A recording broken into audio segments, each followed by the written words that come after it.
play. Skies just teases it up and Force slams it home. A little alley-oop action almost. The ball control and the awareness of his teammate fires it at 83 miles.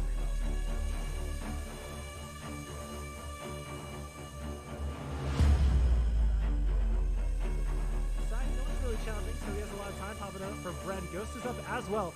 Can they find a double? One of them can, and goes. Pops it right down.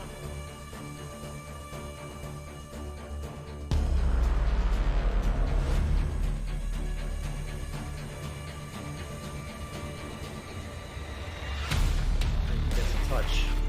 Arunos trying to put this one down. This is a pinch towards their own net.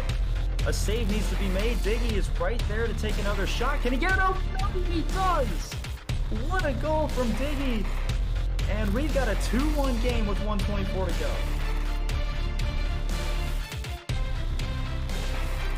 Cannoli now is going to be on that left-hand side. Gets it past one. Taco's going to be there, though, behind Cannoli. Cannoli gets it past him. Cannoli's going for the pass. It's beautiful, but it's popped up. Ajax goes up. Going to go for a double tap off the back wall, and he does! A good team play followed up by a beautiful solo play. Chance for a ceiling shot. It's going to go a little wide. Four gets the boost, so he'll have the offensive pressure now. Mitch is going to look to try to keep him in his half before it gets out. Oh, backwards. Flick. Ooh.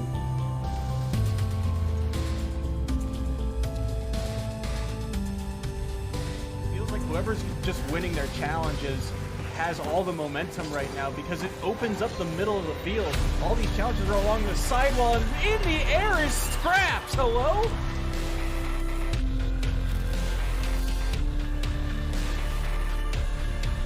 Yeah, Wolves take possession of their own end. They're trying to get it around. He does, but he doesn't have a teammate in center. He's got another 50. Great pass. Beats all three defenders in Batman. There to put it in. That was beautiful from Cliff. I mean, he just roasted the Rhinos defense. That Buddha should have seen him sitting on that back wall, coming at him, getting ready to try to stuff him, and he just didn't. I think that's some field awareness issues. What just happened there? You know, I don't even know, honestly. The demo went off on my screen, and Tender hits an insane double tap angle. My goodness.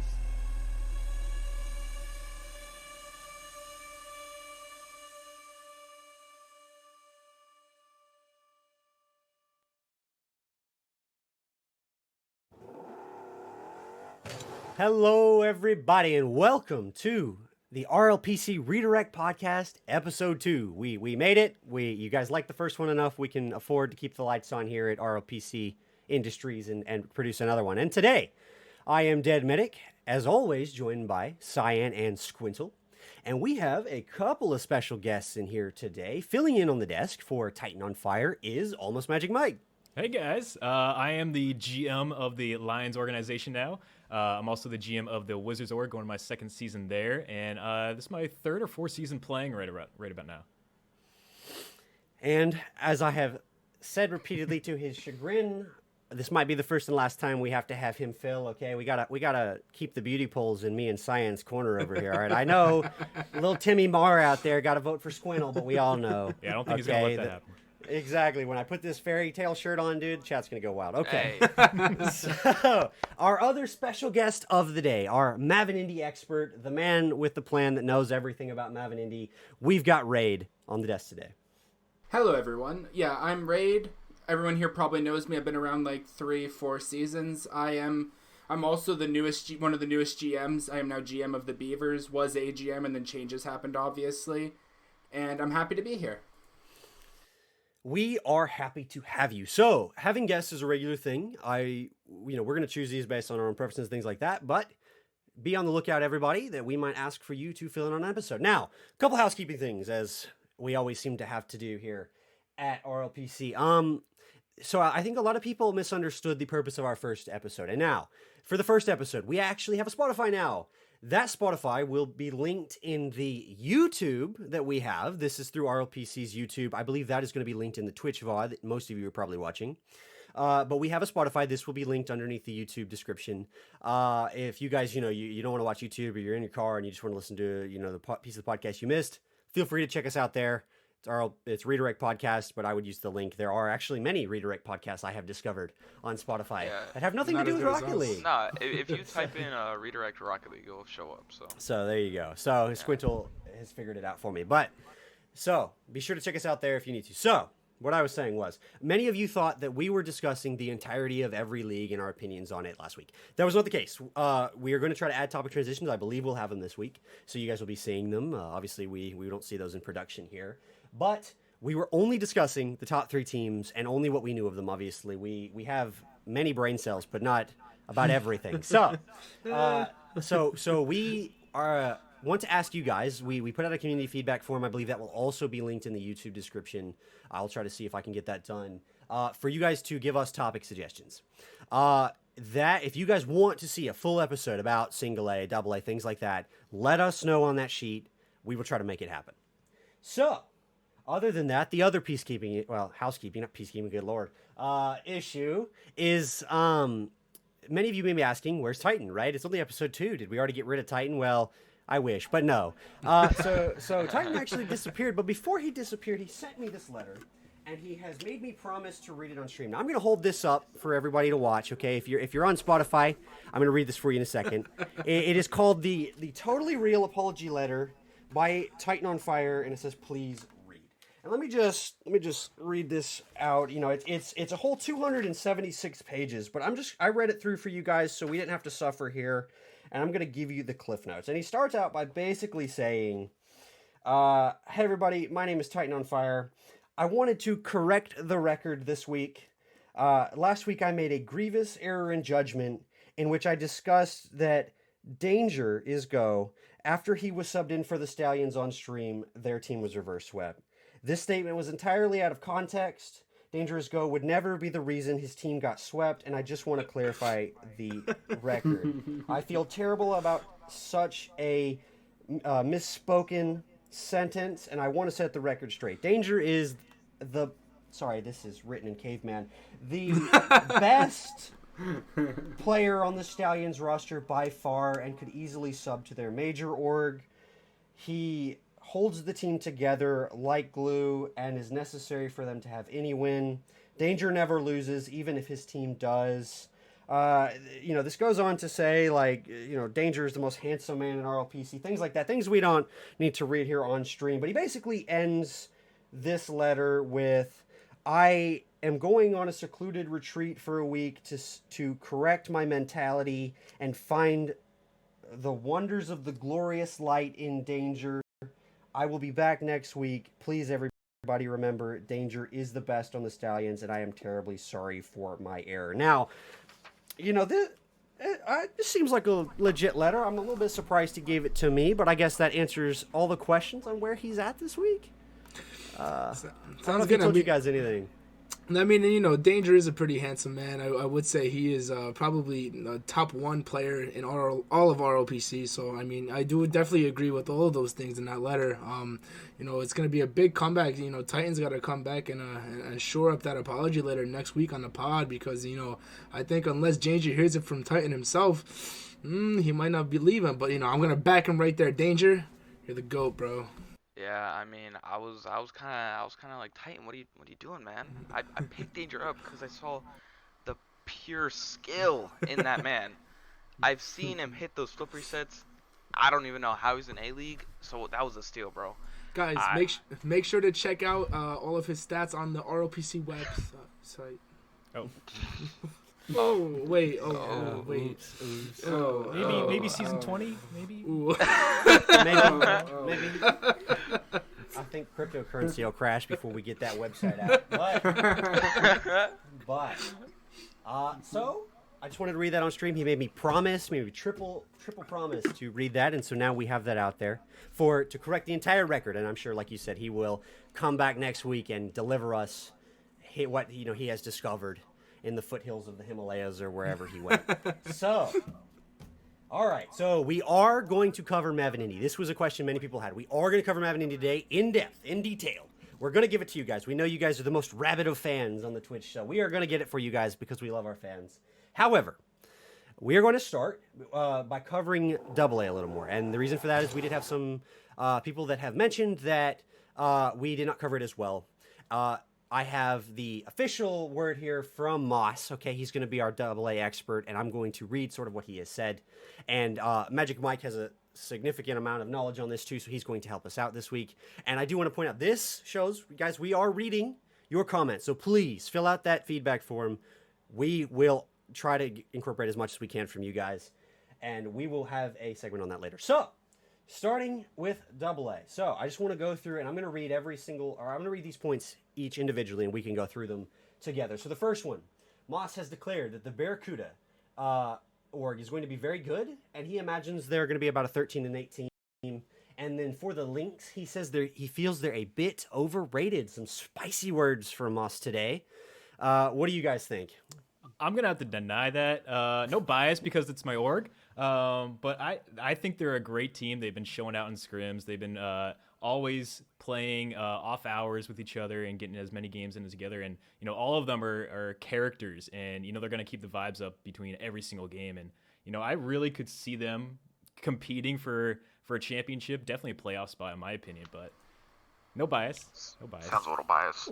I'll have to agree with Mike. I think they're for sure a playoff team, but I don't think they're as hyped as, for example, Tobu and Trots love to say they are. They love to go out and say that their team's the best. I love the confidence from them, but I think it's true that they're overrated in the sense that people are going to jump to thinking they're a top team because they're one of the more talked about teams, but not all of the talk will translate to game performance, and we're going to have to see.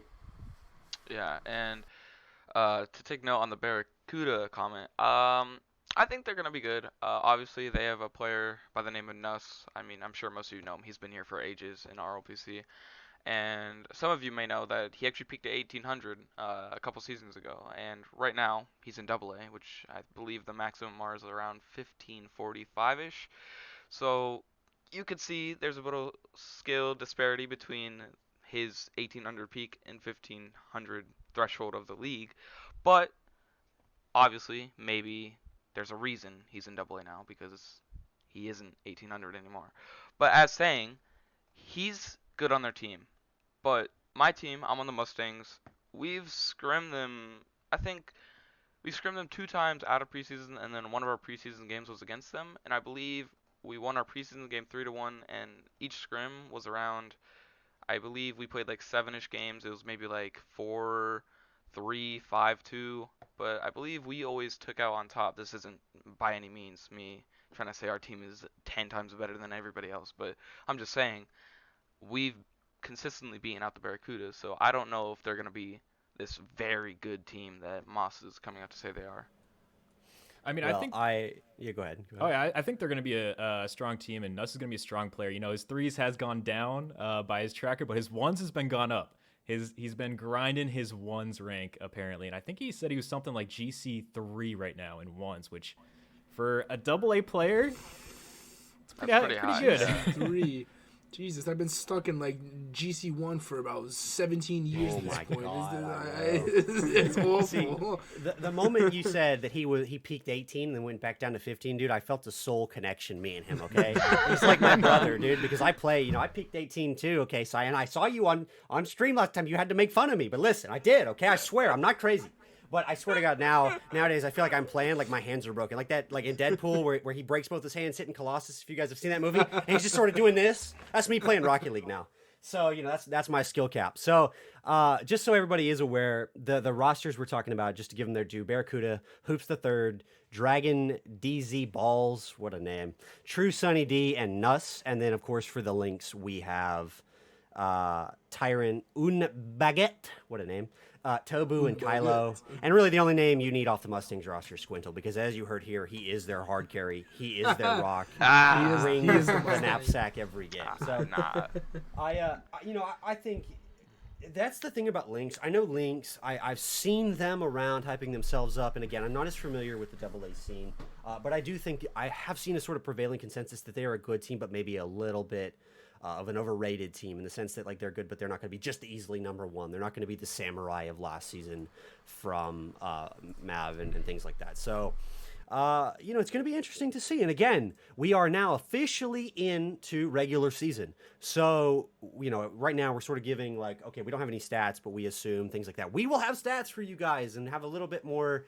knowledge where even if we don't know the team, we can be like, okay, they won every game forever, so they must be great. So we are in regular season. It's not too late for everybody listening that is not in RLPC to go ahead and join. However, I don't think you can get fully officially signed this season now. I'm not 100% on that. I've never been a GM. You can do join. get waitlisted. Okay. So you can join in and be waitlisted and get ready for the next season and things like that. So definitely highly suggest you come check us out as always. But anyways, so moving on from that, unless we have any other topics or anything else anybody wanted to say. Moving on from that, his next take was, so sort of the same thing. He goes, maybe a hot take to you guys, but scrimming links a few times, they aren't as good as what they have been put out to be. So we already sort of discussed this. Squintle said the same thing, scrimming them, that they're good but not that good. I don't want to put too much shade on the links, as I've never played them myself, and I do think we'll see how good they are going into regular season. Yeah, all over our guests. A guest, we got the GM on here pooping all over his team to start it off. It hurts. Hey, Incredible scene. We'll see. We got our first two games. First two games this week. We'll see. Mike, I just wanted to ask, do you have an idea of how the Lynx actually did in preseason? Do you know how they went? I don't, because I became GM yesterday. So I haven't. Oh, that's good. That's good. Huge thing. I think we'll go into that later on about some GM changes. But I don't know entirely how well they did game to game. Squintle said that they played against them, I believe. Same with Moss preseason's hard to judge from because there's really, if people try or not, especially with major levels as well, a lot of players just don't put in as much effort in the preseason or scrims. So when it really matters is when season or game one of the season and how they can either battle back from a rough preseason or maybe just show out that hey, we just took it easy in preseason, we didn't want people to see our true power. All right, so I forgot my point now. Good Lord, I was lost in the sauce listening to that. So we're gonna get to see them and see if they perform this season. They will be one of those teams, I think that is one of the nice things. We're obviously not ragging on the Lynx specifically too hard. I think just by the fact that we're talking about you and your name, we'll be watching you throughout the season and see how you guys perform. So definitely the best of luck to you as all teams. So send your angry letters if you are on the Lynx roster and you don't like what we have said here today to @Moss. Okay, don't send it to us. Okay, it's not our fault. Danger. Yeah. At danger in Gen Chat. Because we can't watch get out, anything bro. past Danger. He specifically makes sure If you we throw we shade say at everything. Danger, I'm gonna sub him up for my AA team. He's better wipe you all. Listen, He's ready. He may ban you for adding him, but it's in a good cause. Okay, so no, we love Danger. He's great. All right, so the next take. All right, he goes, what else? That's a hot take. I don't know what to go with that take. So final take he sort of had for us is the Warriors roster are solid but inconsistent. What do you guys think about that? So the Warriors, we played them in preseason too. I believe they actually beat us in game 5, and obviously it was kind of, preseason's always like, well, this and that, because you're obviously swapping players, not having consistent teams the whole way through your 5 games. So I mean, obviously that could play in a factor, but yeah, I mean, they were a pretty solid team. They're definitely a very, how do I explain, like a bump chasey type team. So they have a couple players here and there who are pretty good at the demo meta, and then they have a player who's also quick up in the air and can get to the balls fast and chase around a little bit. And the one thing that really surprised me about their team is that Sins is a sub. And Sins was, I believe, the captain of the AA team last season for the Warriors, which was, and he still is. And last season's AA was considerably better than this season's AA. So it makes you wonder, this veteran AA player who is captain of his team, arguably the best on his team, is now a sub in a lower league.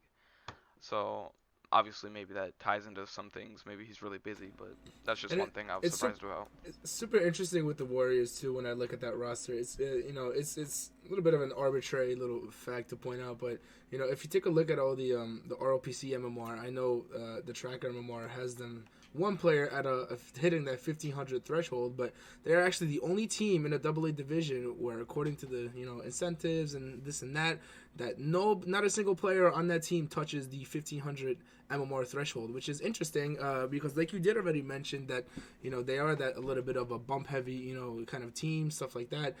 That is such a huge part of the meta of the game today. As we've seen, even from the pro gameplay over the last years, you don't see as much kind of finesse, plays, the tricky plays, stuff like that. A lot of the meta is now moving towards that kind of bump heavy stuff, and and with a team like this, I'm not saying, of course, that they're not skilled or stuff like that, but I mean, a little bit of the lower MMR players, they've kind of now with the game have grown into being able to play that type of style of game, and it's going to be super interesting to see how a lot of the AA teams are going to respond if you do have that one team that is going to be playing that nice bump heavy meta, and they can catch a couple teams off guard here, in my opinion. Yeah, so I just real quick before we continue, because I'm failing my duties as a desk host here, the Warriors roster, just so everybody is aware, is Beer Bear, Nasty, Boss, and Sin. So for everybody listening, that's who we're talking about when we say their roster looks interesting. Once again, that's Beer Bear, Nasty, Boss, and Sins. And they actually, you describing the demo meta reminds me of the Osprey. We saw this on stream. It was actually, because, listen, dude, I'm 5 head on stream. I don't know if you guys saw that, but literally everything I said, it was like I was writing down the 10 Commandments. It just happened. Okay, I just want to toot my own horn here because nobody else seemed to, but it was amazing. So Osprey, that same sort of thing where they can transition into a heavy demo style, and we saw it work. We saw it work even at AAA levels. So definitely interesting, something to look at with this team going forward, because I do think that's a style that a lot of players don't know how to play against, and what it does, it just makes them mad because they get frustrated because they don't know how do I beat this? Like, these kids aren't good, they just bump me, like that sort of mentality sort of thing. So that will be interesting to see with them too. I don't know what you guys think about it, but it's just like that's going to be, if they win a lot, I would say we attribute a lot of it to that, maybe. Yeah, I've honestly started trying to adapt a nice little bumps into my game. I do play a little bit of a higher level, but I mean, it's just as relevant. Going all the way from the top of the ranks, as you see, like I did mention, it's very prevalent in league play now, RLCS, and going all the way down, through your GC3, 2, 1, champ, diamond. It's become such a big part of the game, and like you did say, they're really, in my opinion, I mean, I really don't see like a super clear way to like counter a game like that. I mean, if all three of those players are rotating well and they're getting in the goalie's face or getting their bumps in, I mean, unless you're bumping them right back, it's super frustrating to play against. And I do agree with that. Like, if you're all game just getting bumped here left and right, demo, it is super frustrating. And, I have played against a team like that, and it is very hard to counter. So it's going to be super interesting if the Warriors can play that style of game to see where they kind of, end up throughout the season here. Yeah, and one thing I worry about with that bump heavy game is just when they get too over aggressive and they just throw themselves way too far deep in that offensive zone, and then they don't pick up the bump or the demo or anything like that. And the team just gets a long clear and it goes straight into your own net. So like at that level, you really have to make sure that third man is solid back and you can trust him not to push up too far, because otherwise, if you don't pick up that bump or demo, then good luck. It's going to be pretty tough saving that long clear. We have seen a lot of whiffs, I feel like, on stream, even to start in preseason this year, even this week too. I have consistently on stream, because I make a bunch of bad puns. Thank you, Quantum, for raising me right. I talk about how the ball, honestly, you might have heard me say it, looks like it's coated in a Paula Deen amount of size to butter. Like, oh my God, I couldn't say that. Holy hell. I don't know what I just said. Let me say that again. A Paula Deen amount of butter.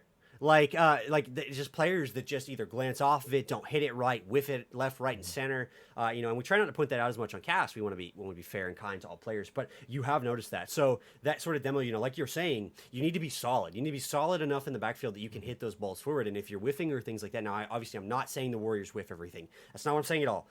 Just we have noticed that from a lot of teams. So you do want to make sure that you can consistently hit the ball so that you have that reliability in the back end, that you can feel free to go chase those demos way on the upfield and get the passing plays going, which is sort of interesting. We've seen either really good or really bad transition play this season. And I think that's another part of such a style, right? Where you throw somebody upfield, and this is what you saw. I think really worked for the Osprey again, which was a demo came out upfield, and they could hit you the ball upfield, so you could play with it, and it's a 2v3, 2v1 situation, things like that. So I'm hoping that the Warriors maybe take a lesson there and do that same thing. But it will be interesting to see. And again, you got our main man Moss looking out for you guys. So. With that said, I think we're gonna move on from AA for now. Like I said, if you guys want to see a full episode on any or all, if we do one, we'll do them all of the different leagues in RLPC. Make sure to let us know in that feedback form so that we have that covered. I know that we're probably going to get a little bit angry letters now of why didn't you do AAA or major things like that. So definitely hit us up, but also tell us something like you believe from. AA, if you want to see AA covered, and we will talk about it on the podcast because you guys that are in it are our best resource for information. Give us some hot takes. Please. Yes, please. Okay, we want to get the spice on stream so that we get yelled at. Okay, we want management to come to us and say, "You maybe shouldn't have said that," and then I would be like, "Okay, but we're rebels." Okay, rebels against the government. Exactly. If you see us disappear and have to write apology letters, you know why. So. Moving on, we are going to cover Mav and Indy, the main part of today's episode. So, Mav and Indy, we're going to go here and we're going to be relying on our main man, Raid. I know we haven't necessarily incorporated you as much. This is your moment. This is your time, your 15 minutes of fame, as it were. So, time to shine. So we don't have anything concrete today. So I want you to just start us off. Give us some spice, all right? Give us some knowledge. Hit us with what you know. We're going to start with Mav today. What's going on in the Mav scene, and we will go from there. What do you think, Red?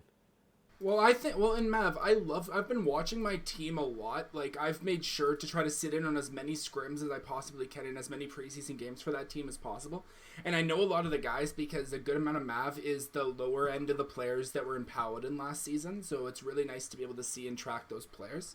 Talking about some teams that I think are going to be really, really successful for Mav, I think the captains are by far currently what I believe is the strongest Mav team.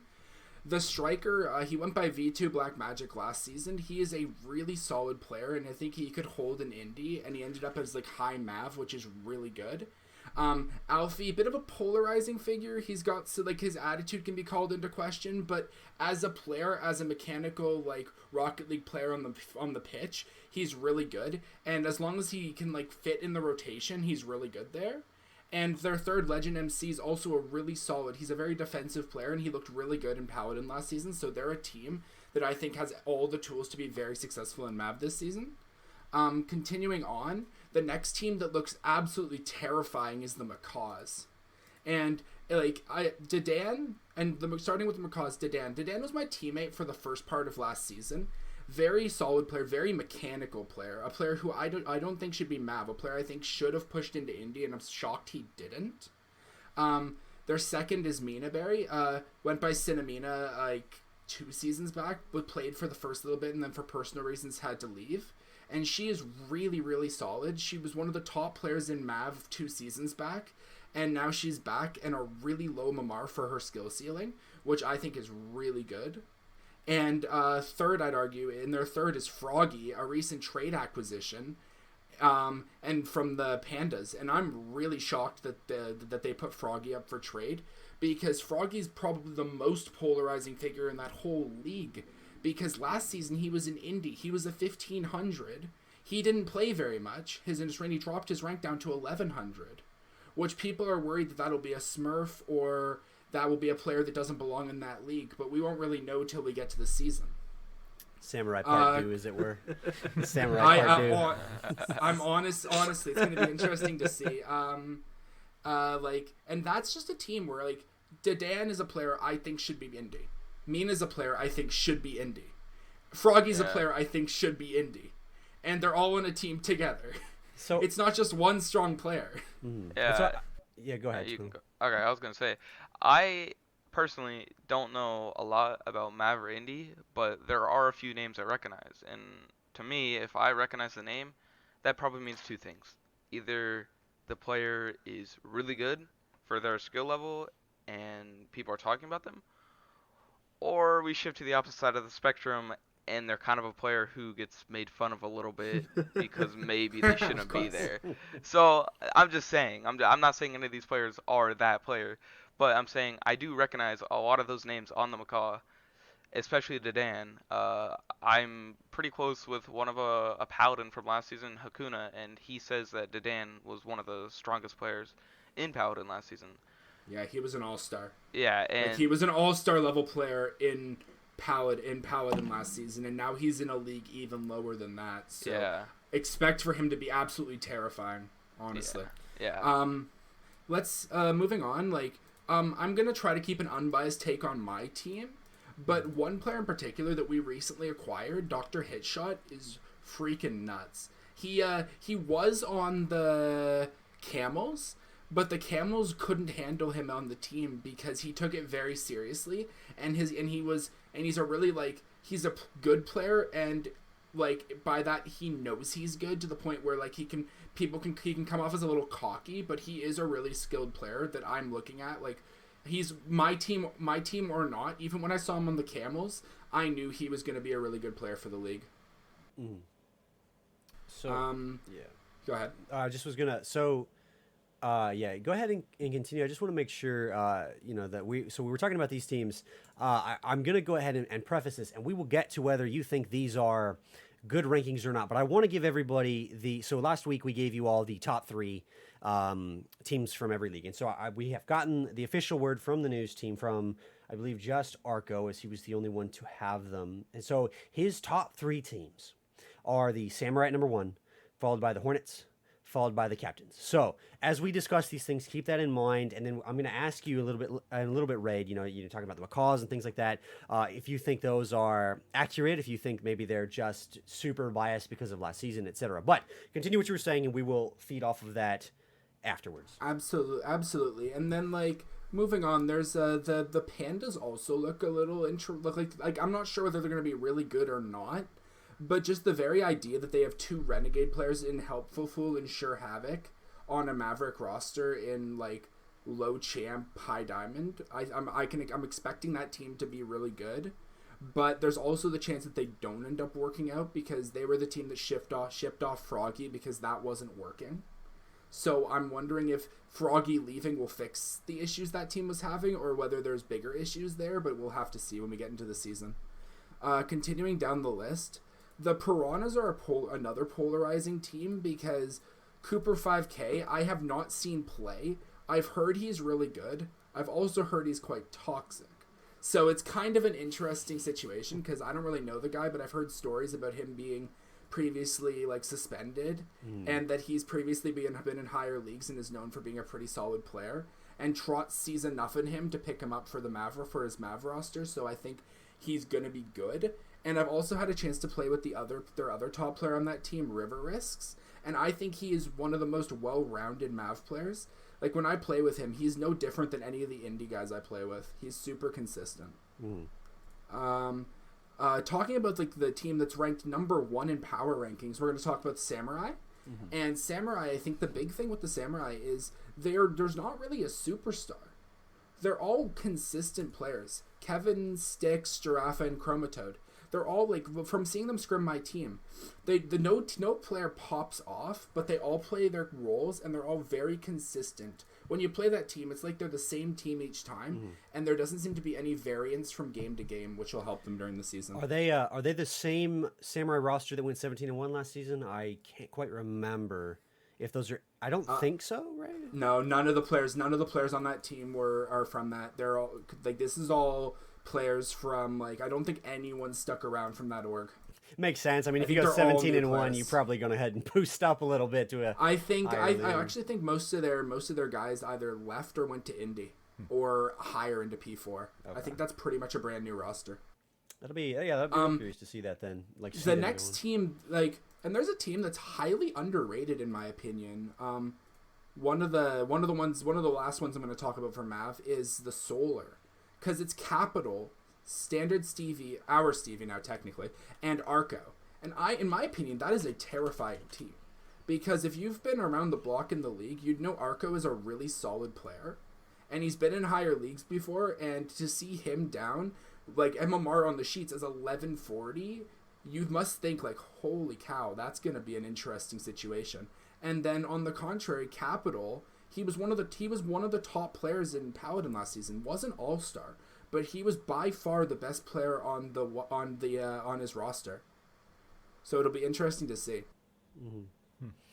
Okay. Yeah. All right. So I just want to bring everybody back in here. I know you have a lot more to say, and we will continue to give it here. But I want to give us a little break here so everybody can. Obviously, this is a very comprehensive review. Your knowledge astounds me of Mav here, because I think our viewers, especially you guys, they care about Mav, are going to love this. Double thumbs up. Talking about everybody. So I just want to bring everybody in here for a little bit of discussion. So we've talked about a lot of things. Of course. So. To sort of sum this up easily for us right now, and then obviously you can finish what we were discussing here. But so the top 3 teams again, for everybody listening, that were given to us from basically Arco were Samurai, followed by Hornets, followed by Captains. Do you think that's accurate? Because we discussed, you talked about how the Samurai they're sort of the same team all the time, and it's none of the same returning players that made that roster great last season, things like that. We'll just start with the Samurai. Do you think they belong there at that number 1 position? Not at all. I think the Samurai are a decent middle-of-the-pack team, but I do not think they're a team that could be the top of that league. And I think when they're surrounded by opponents like the Captains, the Macaws, the Pandas, the Piranhas, the Solar, those are all teams that I believe have higher potential than the Samurai. So I'm kind of perplexed by the decision to put the Samurai up at the top of the power rankings. 17-1. Yeah, I mean it's got to be Remnants. That's last season, but they're a very different roster. That's true. Yeah. I mean, it's probably got something to do like News Team. They have a lot of work to do, so they probably just were like they seemed good last season. I don't know much about Map. Let's slap them in there. That being said, obviously, like I said, I believe we got these from Arca, and you were talking about he's on another team and things. So I actually am surprised that he slapped them up there so high. I mean, he put his own Solar org all the way down on the 9th place.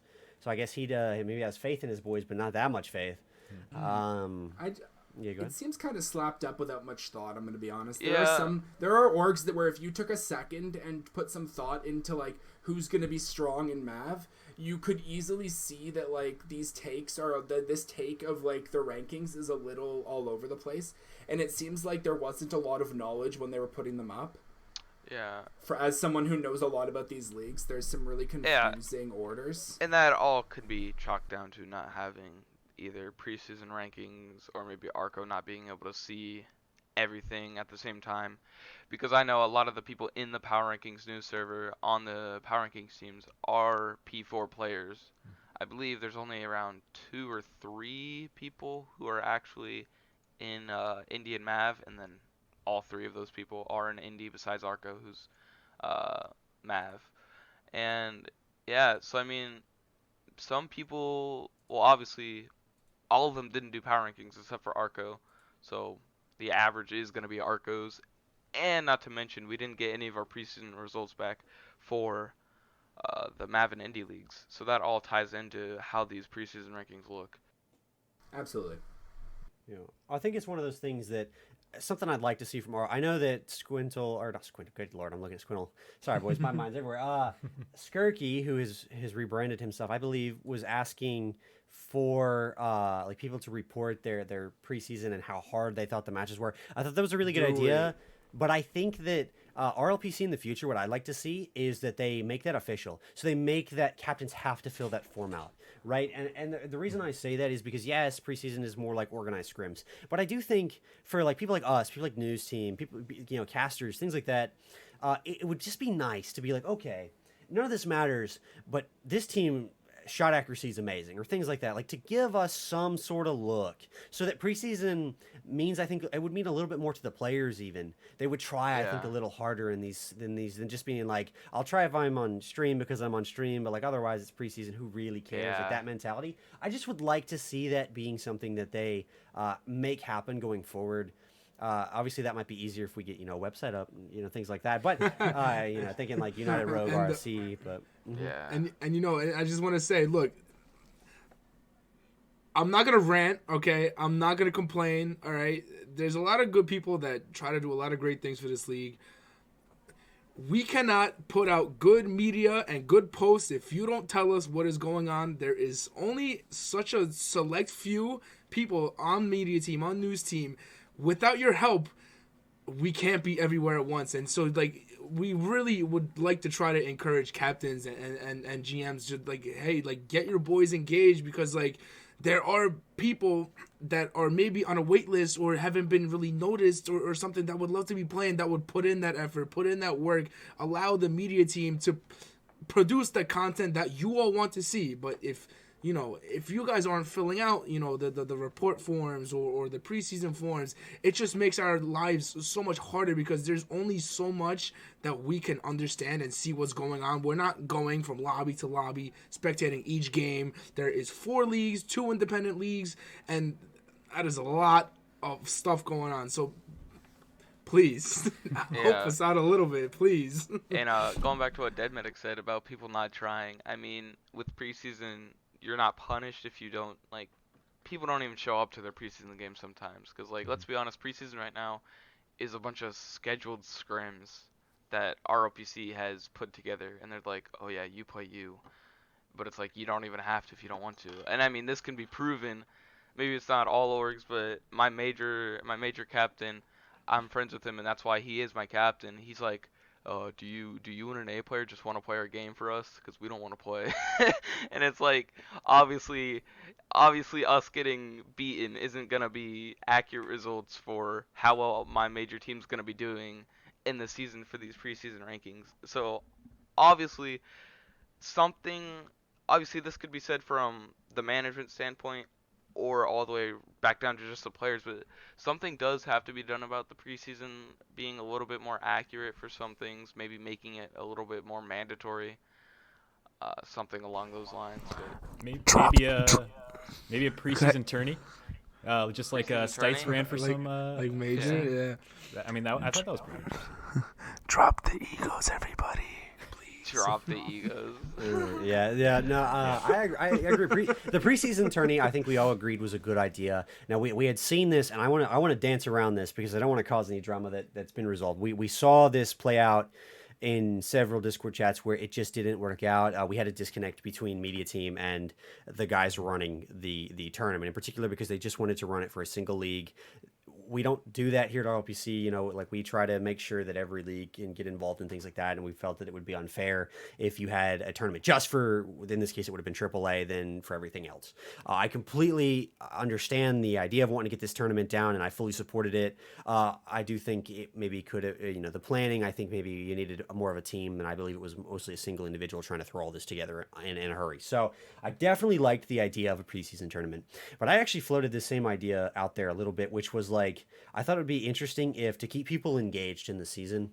And I want to throw this out here because it's something we had discussed, but I think that maybe I would like to see, people give more of a yes or no to it. I know I'm sure I'm going to get a ping of like, discuss media team suggestions and media team. Don't put them out there. But I thought it would be sort of interesting if we did an RLCS style, like, how they have like winter major and things like that, which don't affect like regular season, but you can actually win points if you're like first, second, third in such a tournament. I thought that would be really interesting if as you go through the season, you had a couple like tournaments to encourage participation there from the community or from abroad. And it would be like, if you won, maybe you got a single point, like it would be like you got another win or something like that to throw you any closer to playoffs or things like that. I thought that would be really interesting, like as an idea. I don't know how well it'd be easy to implement, obviously. But I thought something like that, mentioning just that tournament thing, like that would be, I think, really cool, because it would give teams that are like, man, I am only 2 games behind my division rivals, and it was only because we had 2 bad series, and there's no way I'm going to catch up if they keep winning. Gives them some hope, gives us some life, you know what I mean? Like, I don't know what you guys think about it. It was an idea I thought about, and now obviously it's going to be really hard to implement, but something, just talk about tournaments. You could even do something similar for preseason and have it just not count. I was just going to say, I mean, this isn't me saying, oh yeah, let's copy United Rogue, which is one of our rival leagues. But they have something like that where they have a middle of the season tournament for all teams. They're automatically entered, and seeding works. It's kind of weird. Seeding's like how your team did last season, which is obviously weird because obviously you pick up new players. But they still have a mid-season tournament that actually counts for something if you win. Like me, I could go get it real quick, but I'm not gonna. But my team My team won one of the UR mid-season tournaments, and our team, like, we were a solid team, but we had a few unfortunate series here and there, and we didn't make playoffs. But we won that middle of the season tournament, and we ended up getting a cash prize, and we all got a jersey from UR for free. So something like that might be a little bit of incentive for players in ROPC to have more will to play, I guess you could say, and will to try harder even if their team isn't doing so well in this regular season. You know, and as Cyan had mentioned, we are always looking for you guys, the community, to get more involved, just because it helps us tremendously knowing what you guys want. Like a big thing, and you could even respond to the feedback form for this podcast or something. We are looking for ideas to get you guys involved. If maybe you're not on a team, if you are waitlisted, you know, things like that, or you're just in the wider community and we want to get you involved in RLPC in some way, and you're just looking for people to vibe with, but you maybe missed the deadline to get on a team, and you're still looking to maybe play in a team setting and meet people. If you guys have ideas, you know, free agent tournaments, things like that, things that you think maybe we could implement, please send it to us. We would love to try in some capacity to get you guys involved. We are always looking to get more people involved. Now, obviously, the efficacy of such things we would have to discuss because we are a big league. We got a lot going on. We've done a ton of reformatting this season, if you guys have noticed, from graphics to this podcast. So please send us what you guys think would help to, you know, make it easier for us to get you guys involved, whether you're on a team, whether you're in FA, whether you're just in general and you don't even, you know, you're on the fence about joining the league and you want to see how it would feel. Please send us what you guys think you would want to do. But I don't want to get too far from Mav and Indy. So, you know, we talked about Samurai probably don't belong there. What do you think, Raid, about obviously the number 2 and 3 ranked teams in the two being Hornets and the third being Captains?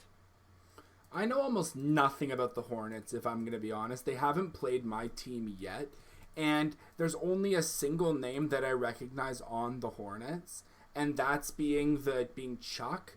Trailblazer I've heard, but I haven't really seen play, and I don't recognize the name Silent Wolf or 14 at all. So, like, I really can't say anything because there's no statistics down and they haven't played my team, so it's kind of hard for me to do a take on them. Honest man, love it. Yeah, don't put out the spice unless you know it. All right, so I don't want to rush us here, and obviously you have a ton more to say about Mav, and hopefully, I really hope we can get you back on here to talk more about maybe even Mav individually, if that is something everybody wants to see. But we are already hitting the 40-minute mark, and we have a whole other league in Indy and other stuff to talk about. So I do want to move on to Indy.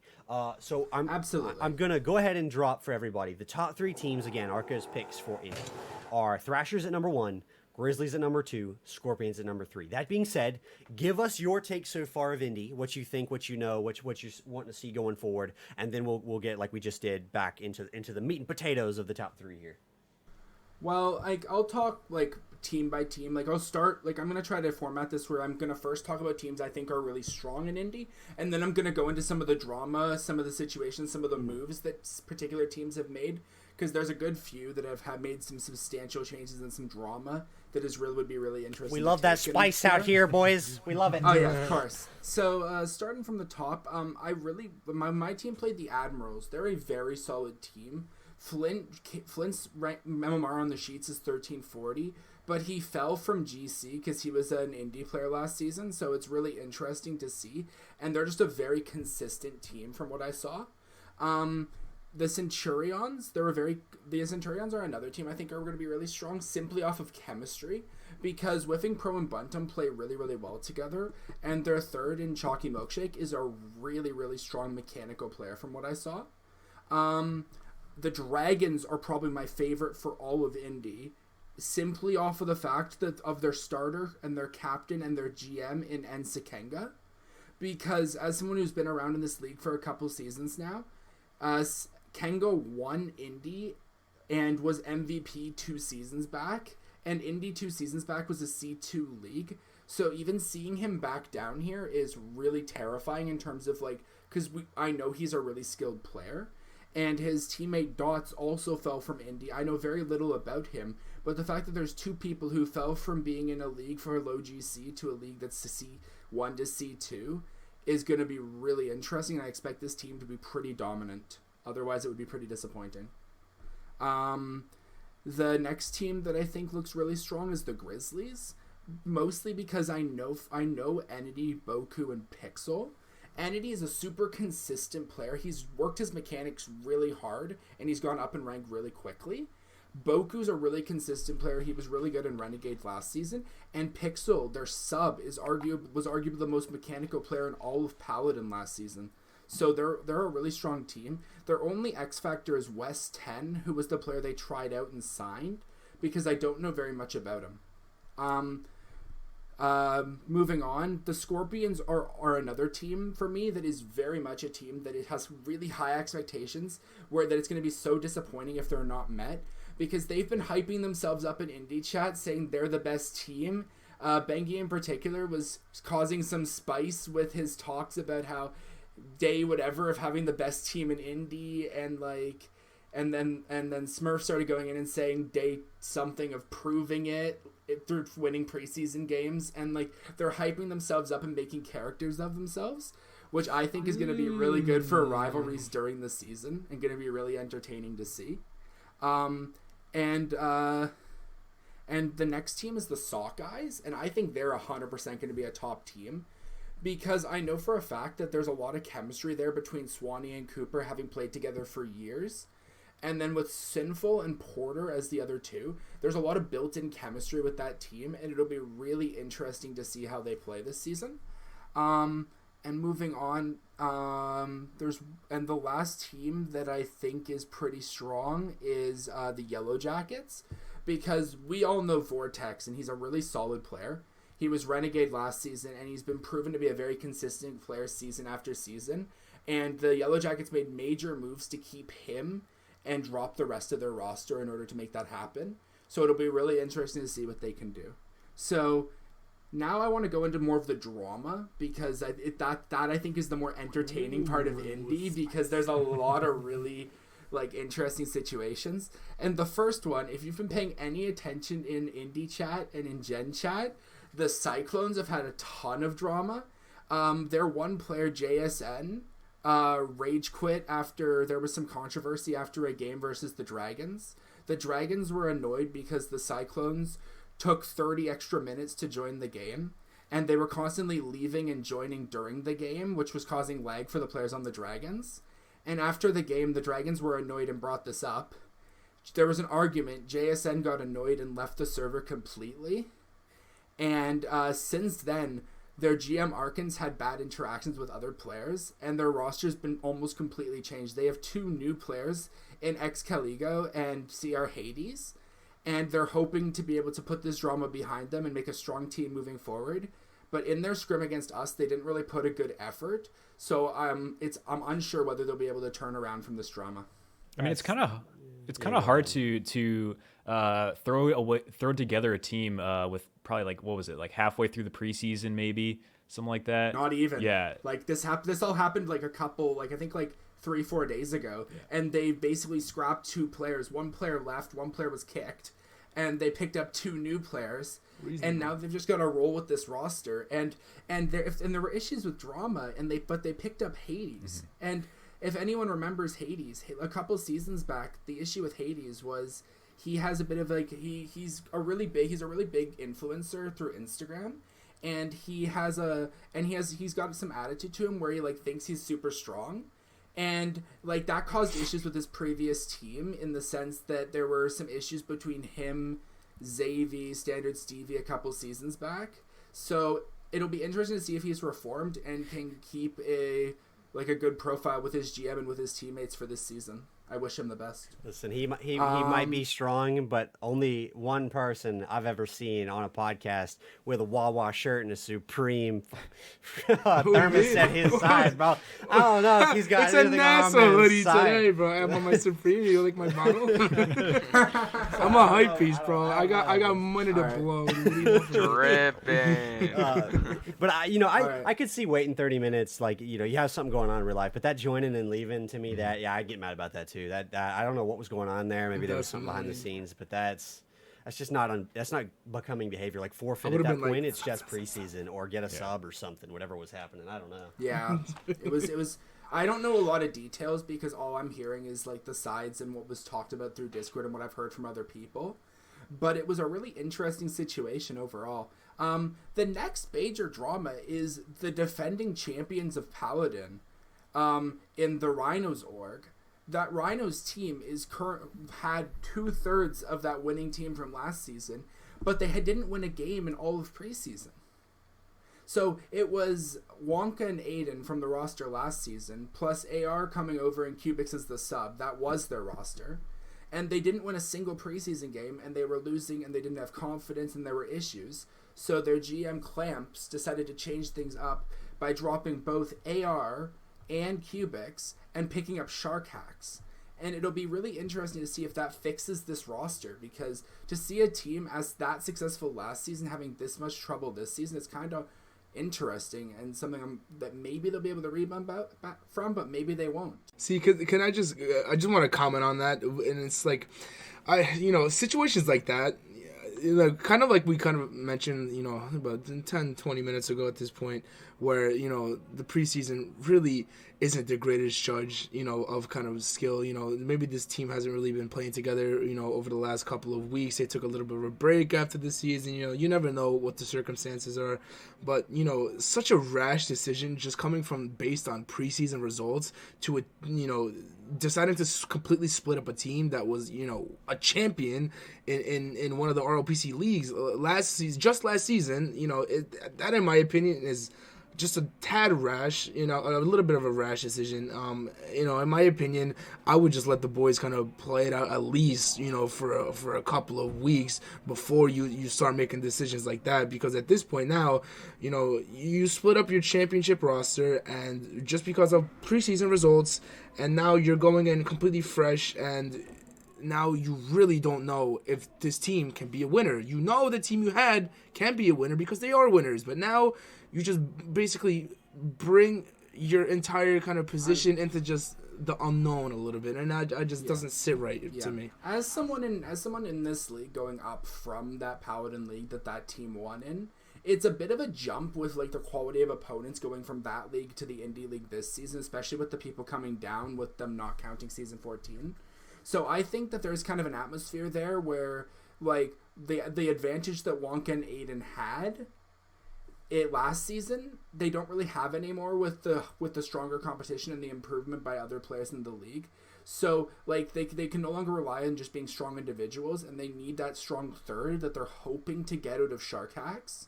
So it's just like seeing if that'll work, because it was really obvious that their other roster was not working with the two new players. Yeah, and making that decision now, I think he's just trying to avoid, having something come up later. Yeah, the buyout penalties. They're so difficult.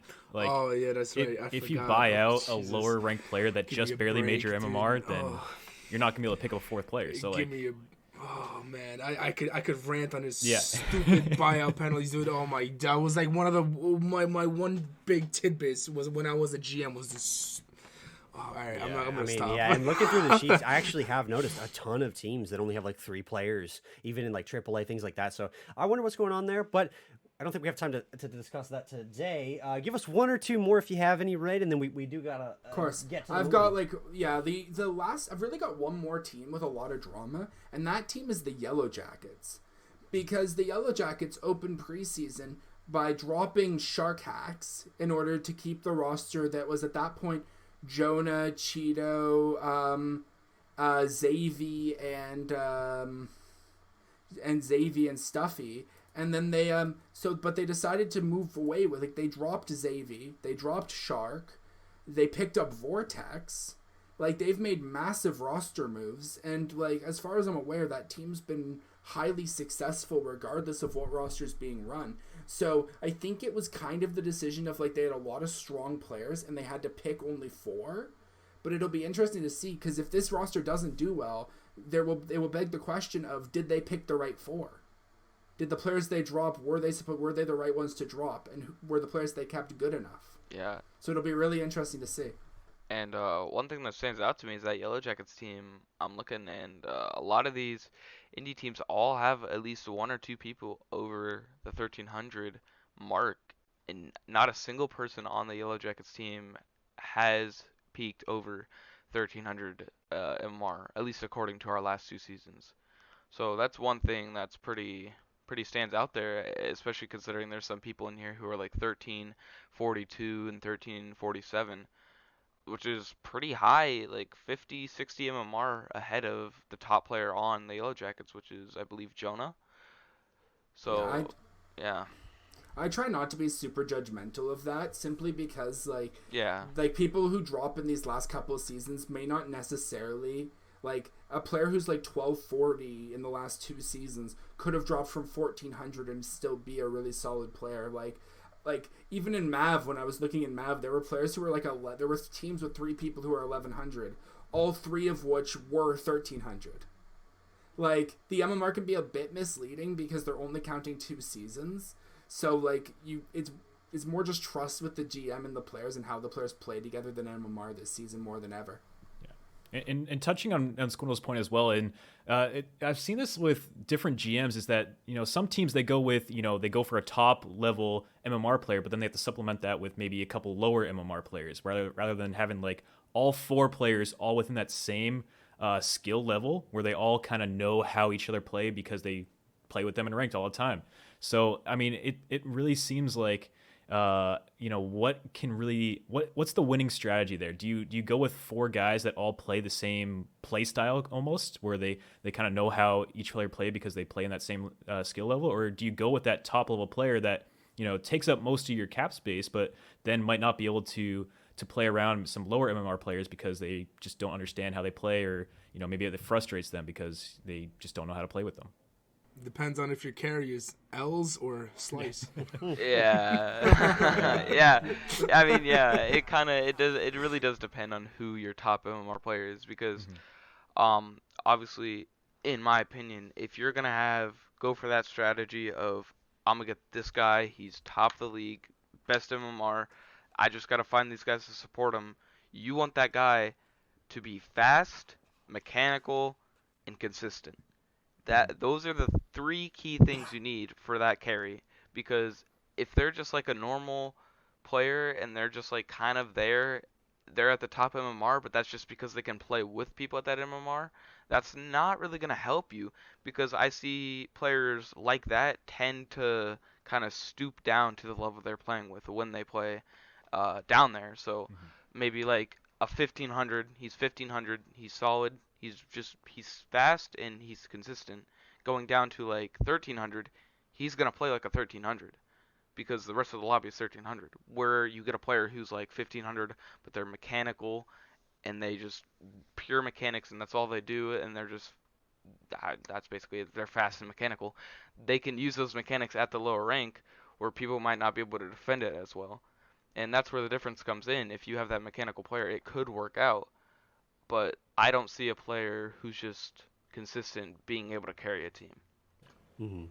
You know, and it's one thing I've never understood from a captain perspective is, why do you drop so many of your players at once? Like I've been a captain in several leagues, and the way I always approached it was, if you were having a problem with your team, talk to your team, you know, try to get the players individually so they feel more comfortable maybe talking about how they feel, and just find that, what you'll typically find is one sort of player gets a general consensus of like, this guy is really sort of throwing us off, that kind of thing. And then you make adjustments. Either you try to go to that player and say, hey, listen, you need to start doing X, Y, and Z, but in so many words, you know, you do it delicately, obviously. Or, you know, I'm going to have to bench you, things like that, or I'm going to replace you, and you fix that problem. We actually had this problem on our Bobcats roster. We just felt we were having issues. We were predicted to be second overall in AAA, and we had lost every preseason game but one. So, but the one we won was because we made a change. We got together as a team and say, hey, listen, this isn't working out. We need something to change. We made the change and it worked. And so I've never understood, let me just drop everybody and hope that everybody else that I get comes together fine and I don't have to make that change again. I always have felt like it's better to work piece by piece until you can build around a player that you're most excited about or that you like the most. So I you know, that being said, I'm sure GMs and captains have their reasons for saying get rid of them all, or get rid of 2 of them, or get rid of 3 of them. Let me just rebuild.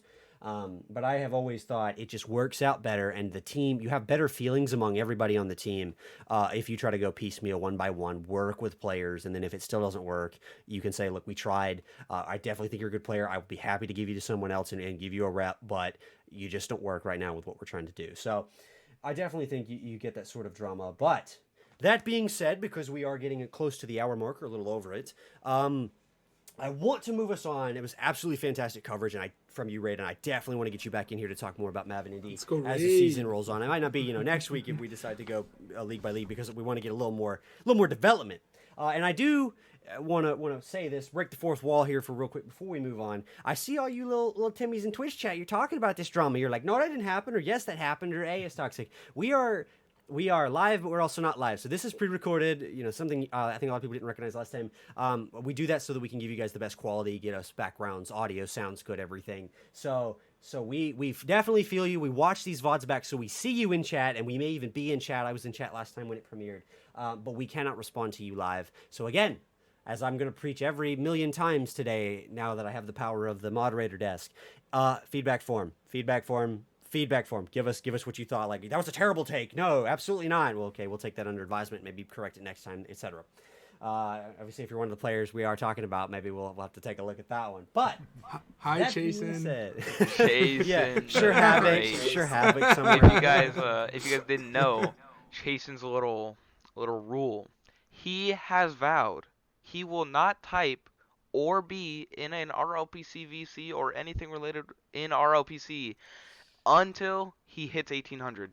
That's Chasen's words, not mine. He has Chasen, buddy. sworn by this, and he hasn't said a word in RLPC since I believe the 1st of January. We need All an I'm update saying of where he's at. Yeah, I know. we need a camera crew following him, and we can make an inspirational basketball movie out of it. Like, he started from down here, and then he went up here, but then he fell and went back.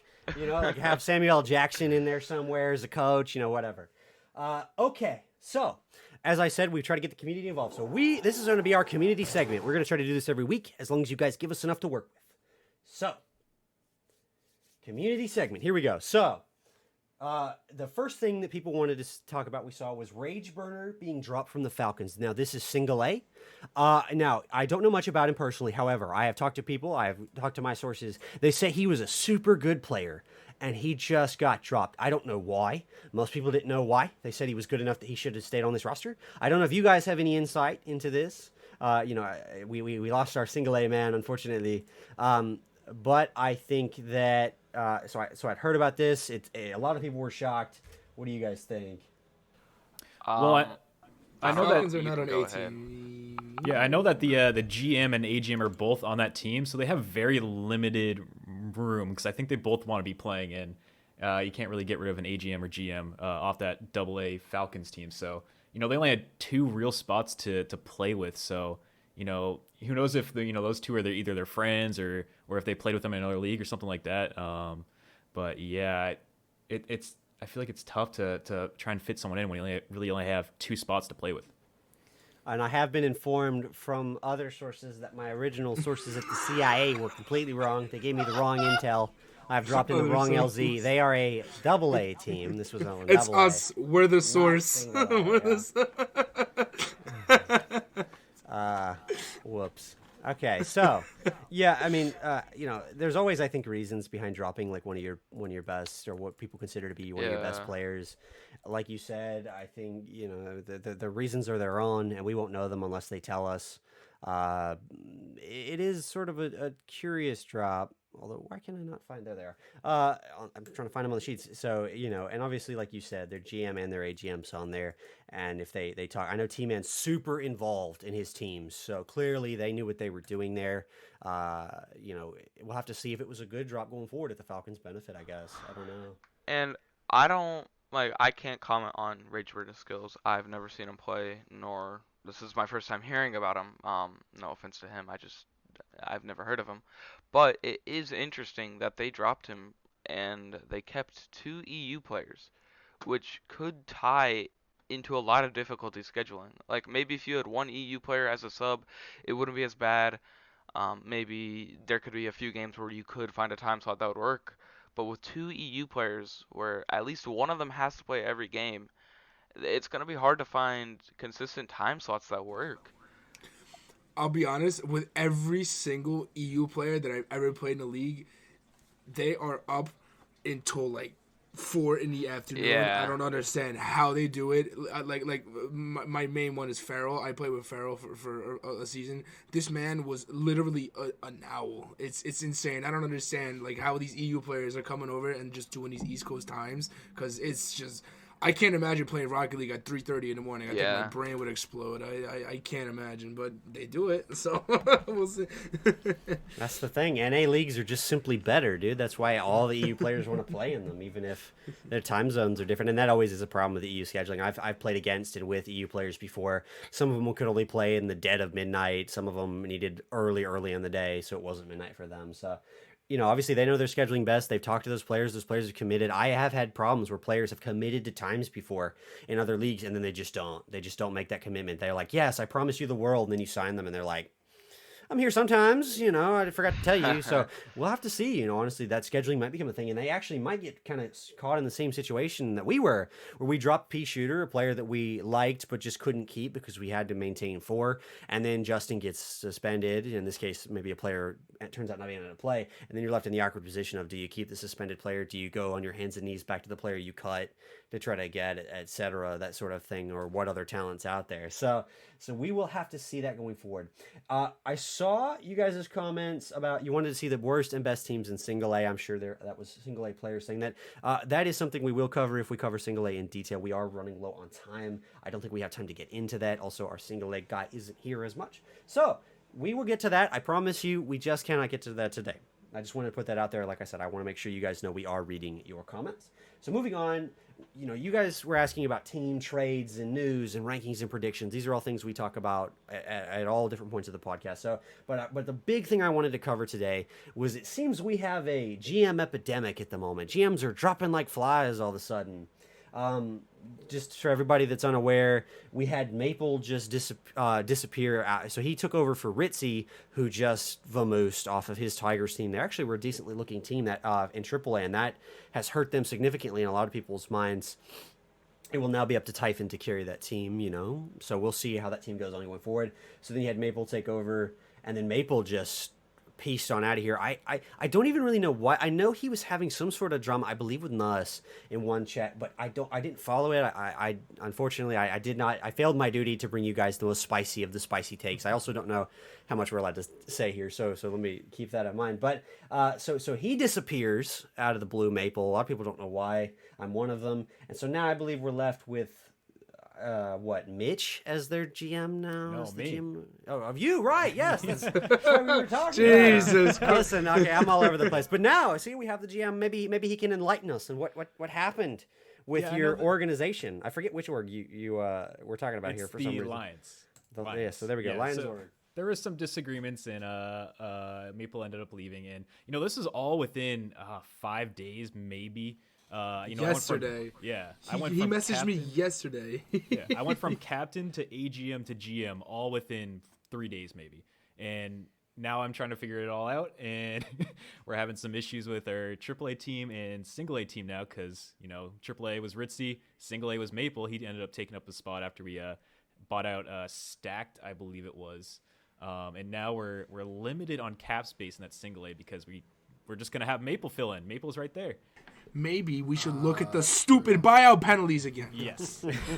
5 penalties are rough, Give me a man. break. Yeah, I can also speak to Maple because I was the one left in charge of the Beavers org because he had both an indie and a P4 org that he was running. And from my perspective, he didn't say a word in any of our chats. And like even looking at what he said in Gen chat, there wasn't really much. It seemed like he just decided to leave all the servers without really much of a word. And it left me in the role of GM, whereas but unlike Magic Mike, I had been AGM for a while, so I wasn't just thrown in there randomly. Mm-hmm. So Like I was me? like prepared to take over, and like I kind of like, and I know a lot about the league having been there for 3 seasons now, but it was still like just really sudden. Like yesterday, like within an hour, he was just gone and without a trace. Yeah. So it's like perplexing to all of us. Yeah, I got a DM saying, "Hey, if I end up leaving, would you take over?" And then within like 10 minutes, he was gone. It was just like, all right, wow. That decision is in an executive position. He's just like, you know what, you're doing it either way. Yeah, Goodbye. exactly. Vamos. You know, I know a lot of people knew Maple and liked him, and I had never interacted with Mm-hmm. him personally. Again, this is only my second season in this org, and I am blessed to be able to host this for you guys and get more involved. So, it's a shame not to be able to meet somebody like Maple, who a lot of people knew. He'd been here a while. But everybody has their own reasons for leaving. As some people might have seen in general chats, I did the same thing with the United Rogue, and I had disagreements. I had been a captain for season upon season in that, and I just had disagreements with management. Now, was that a little immature to leave in the middle of the season? Probably. I do take responsibility for that. But everybody. The point of these community leagues is if you're having fun, be in it. If you're not, then why? So in maybe Maple's case, he was having issues. He just didn't like the way it was run. He wasn't having fun. He wanted some time to himself. And I do think that you can't hold that against players.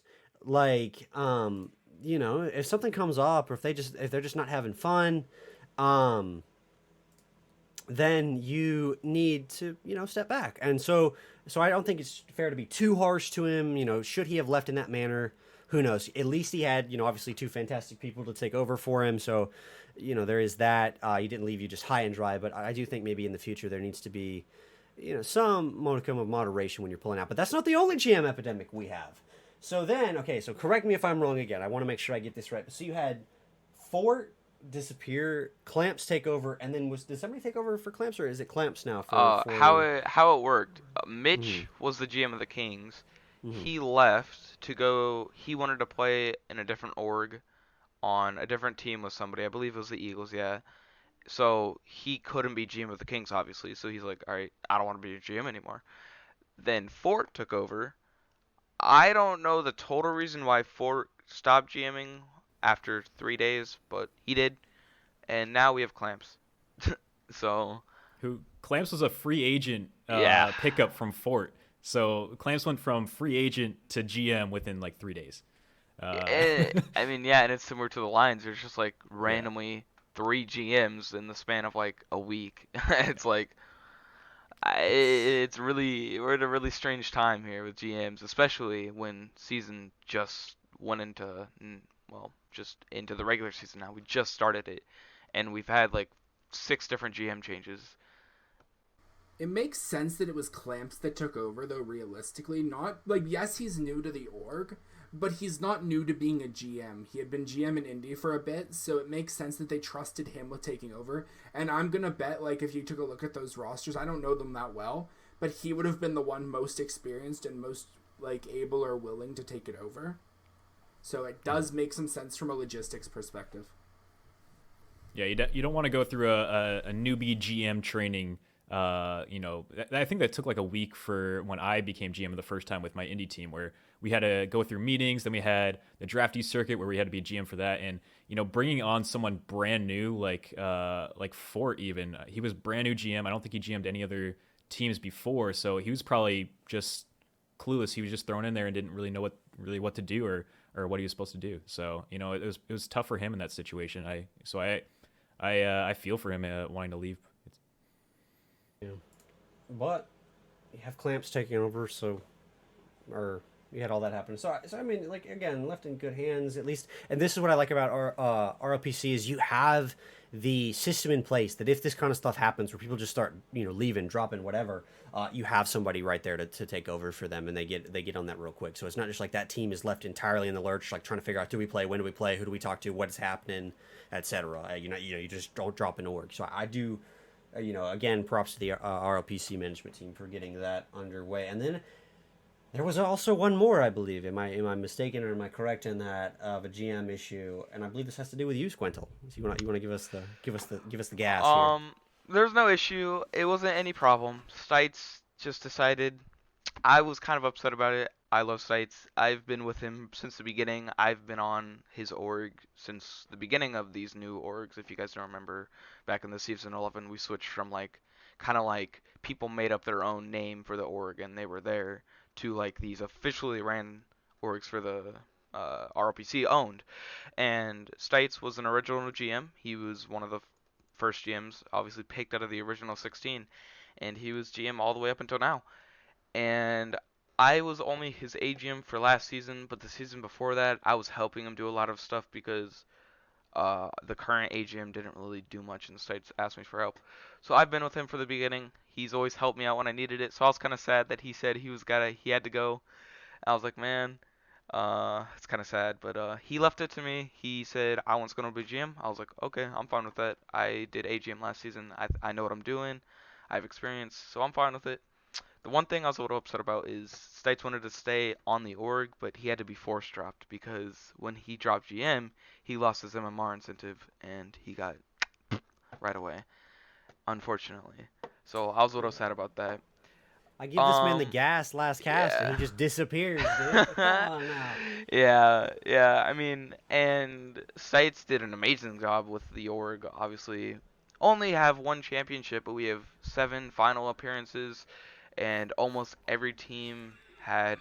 We only had one team. Dusting off that trophy placement up here. 1-6. Get out of here. And but we've only had one team not make playoffs in 3 seasons, so that's a pretty good record. And yeah, so it's a little bit upsetting that States left GM as one of the OGs. But as my replacement, since I moved to GM, I had the famous one and only Ethan Plus Plus become my AGM. And I'm sure a lot of you know him in RLPC. Maybe not from last season because he did leave at the beginning or towards the middle of last season, so some new people might not know him. But he was pretty popular the season before that, and he's pretty popular in RLPC in general. And yeah, I mean, I've been friends with him for a while, and I just asked him if he wanted to be AGM, and he was like, sure. I mean, why not? He likes our A team. He wants to make fun of them, but coach them at the same time. So it's a win lose win kind of thing because they deserve to be made fun of, and I can say that because I'm their GM. He slid into these DMs faster than Danger into Titans after last episode. I swear to God, dude. He just appeared. He appeared back and he took the league by storm. But so a lot of GM changes and AGM changes and things like that. I think that makes sense. You know, somebody had commented in one of the chats. They're like, "This is why we need a better vetting process for GMs." And I'm like, listen, a lot of these guys were already vetted. They've been good GMs. It's not about and you got to give everybody their shot and then just see, do they work out as a GM? Some people just aren't built to run orgs or to put in that amount of effort or time into a league, or just, you know, come to learn that they just can't do it. They got other stuff, life going on. So I don't think it's you have to like vet them and be like super hard. Like, are you going to stick to your promise? Yes. Okay. Then all of a sudden you know, whatever. I think everybody's giving their own shot. And I don't think any of this was like some of this was drama, but it wasn't like league breaking drama where like multiple management members have to leave and it becomes a divisive issue. I think everybody's, you know, mature enough that that's not necessarily the case. So like I said, I'm not in favor of the take of, well, you just should vet them harder and hope that they're better people. Like, you know, like at the end of the day, people are people. Like, they will make the commitments they feel are accurate. So yeah. Real life always comes first too. I mean, I know with Ritzy, his reason behind it was, you know, his computer broke and he wasn't going to be able to get a computer for a while, and GMing from your phone is not the best. So I play on a toaster. So, that's no excuse, right? Yeah. God. So yeah, always that's real life. That's the reason I stepped down too. You don't even mention my name. I guess I'm not important enough, but I mean that's the reason that I stepped down. I mean my real life stuff. You know, being a GM, it's, you know, you guys might think it's like a joke. There's a lot of stuff that goes into being a GM, having to manage, you know, 16 egos in an organization. You know, doing roster changes, trades, you know, complaints. It's a little bit more work than some people would tend to think, you know, and it's some people, like you did mention, I mean, it's just, they just don't have the time, or they just don't have the effort that they could put in. And, you know, if you're in a position in life where, you know, hey, like, this is taking up way too much of your time, I mean, you know, it's just not worth it, especially, you know, since we're not being compensated. This is all, you know, for a fun community league. You know, if there was money involved, it's a completely different story, but there's not. You know, sponsor us, somebody, please. Yeah, even as GM, you don't even get a cut of the prize pool. The prize pool goes to players. So the GMs, they do it for free. It's volunteer. Pro, where you at, dude? Where's that sponsorship? Yeah, Where's come on. That nuclear jerky. Sponsorship? Hold on. We'll hold our IDs up next time, dude. Where's that Supreme sponsorship? Yeah, come on. Supreme sponsorship. I'll sponsor you guys by Lesser Pools Incorporated. Hey. All right, so I know we are running very short on time, so let me give you the last few little topics here. We'll go through them quickly. And I know we promised you guys RLCS, so we are going to cover that next time. I know we said that last time, but I promise we will cover it next time. In the meantime, obviously, everybody saw the news. T-Bates and his podcast getting put on the main Rocket League channel. All these podcasts coming out at once. I don't want to give them the gas because they'll crush me on Twitter. And T-Bates is an amazing player. I played against him in CRL, but they took the name, I believe, First Touch or something like that. And all I'm going to say is we floated that idea for this podcast, and in my mind, that just, to me, the first image that I come up with is an all-male boy band. So maybe they should think their name choices out. Don't come at me on Twitter, please. I swear, you guys, it's a great episode. I highly recommend you guys go check it out, main RLCS channel. But so we will cover that next time. So today, the last few community segment topics that I want to go over. So these are sort of meme picks, and I do curate this list, and I like these. So we had Squintle's lack of skill from Hakuna. He wanted that to be talked about.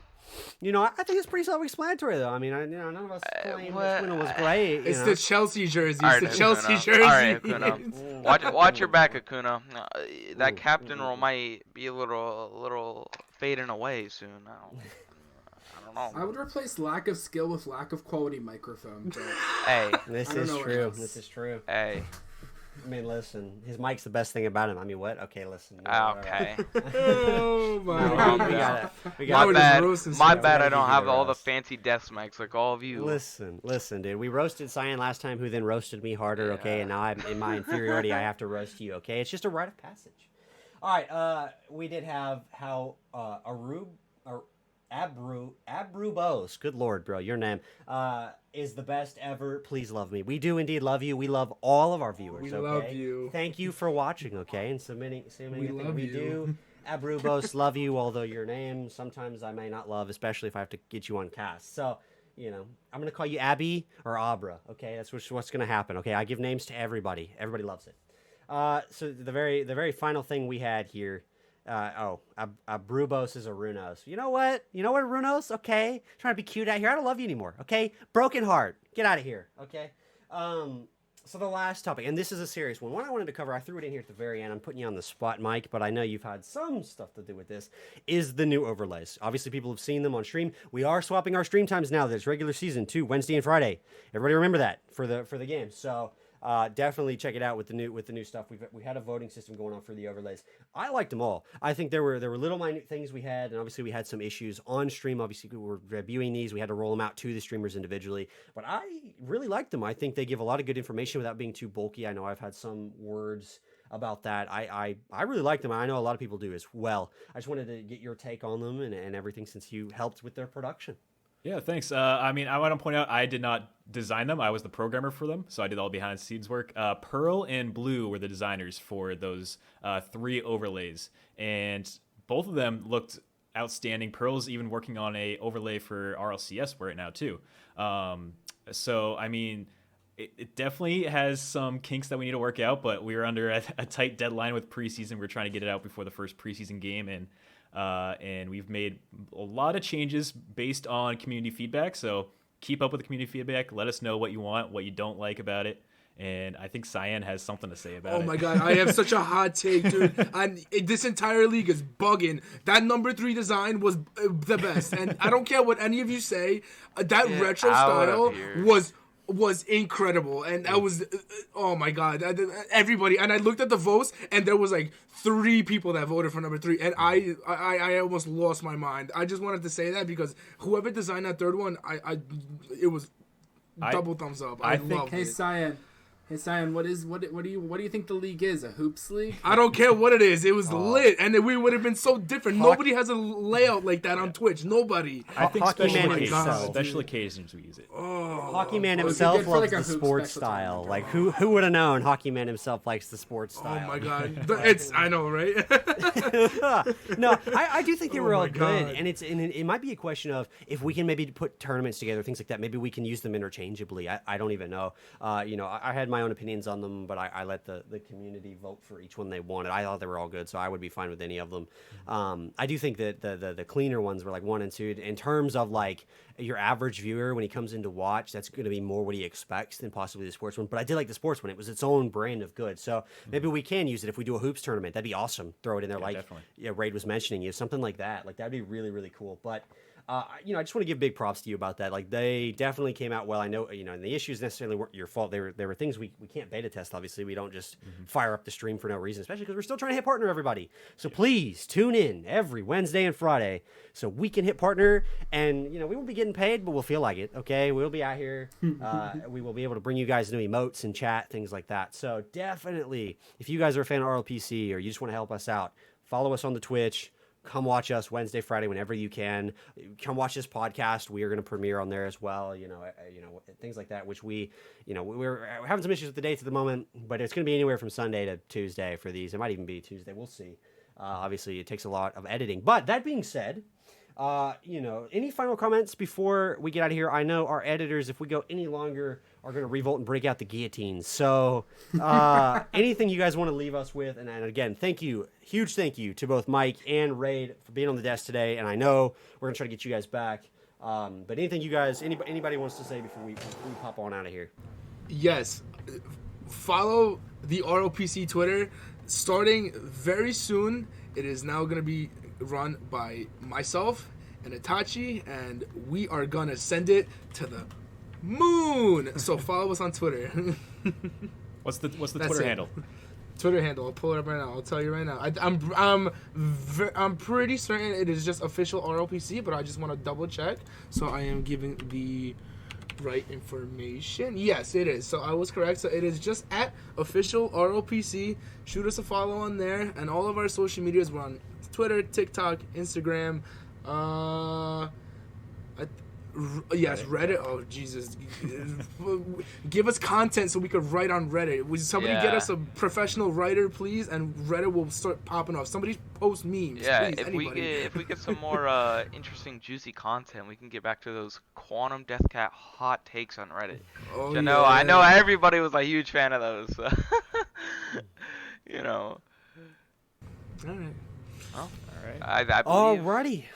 Alrighty. Well, thank you everybody for listening, for watching, whatever you are doing out there. Again, links to our Discord, to our Spotify will be in the YouTube description. Obviously, the Twitch will probably have the YouTube, but if not, you can also find that in the Discord. And like you said, we have a Reddit. You can probably join through there, all kinds of stuff. Maybe we'll try to link the Reddit in the YouTube description as well. We will have to see, as we don't control that, so I have to talk to those people. But thank you for listening. Thank you for watching. We will catch you guys next time on the RLPC Redirect Podcast. See you.